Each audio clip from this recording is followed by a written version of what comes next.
আপনি যদি টেইলর সুইফটের ভক্ত হয়ে থাকেন, তার অ্যালবাম ফিয়ারলেস, স্পিক নাও, রেড, 1989, রেপুটেশন, টেইলর সুইফটের কথা মনে আছে নিশ্চয়ই।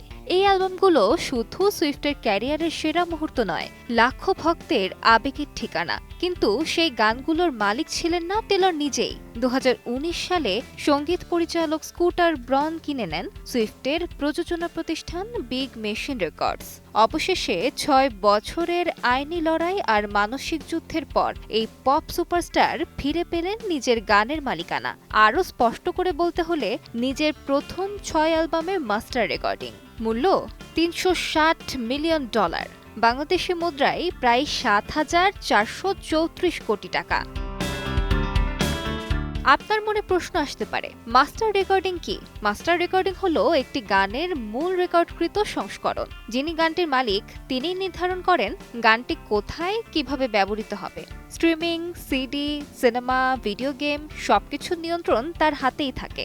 নিজের প্রথম 6 অ্যালবামের মাস্টার রেকর্ডিংয়ের মালিকানা ফিরে পেয়ে টেলর তার ভক্তদের উদ্দেশ্যে লিখেছেন, যখন জানতে পারলাম এটা সত্যি হচ্ছে, আনন্দে কেঁদে ফেলেছি। এখন আমি বলতে পারি গানগুলো আমার। 2019 সালে গানের সত্ত্ব হারানোর পর পুরনো গানগুলো আবারও নতুন করে রেকর্ড করেন তিনি, যা পরবর্তী সময়ে পরিচিতি পায় টেলরস ভার্সন নামে। এ পর্যন্ত তিনি 4টি অ্যালবাম নতুন করে রেকর্ড করেছেন। গায়িকা জানিয়েছেন, পুরনো অ্যালবামের মালিকানা ফিরে পেলেও 6 অ্যালবাম নতুন করে রেকর্ড করার যে প্রক্রিয়া তিনি শুরু করেছিলেন সেটা চলমান থাকবে। কিছুটা বিলম্বিত হলেও শেষের দুটি আসবে। আলিশা ইসলাম, সময় সংবাদ।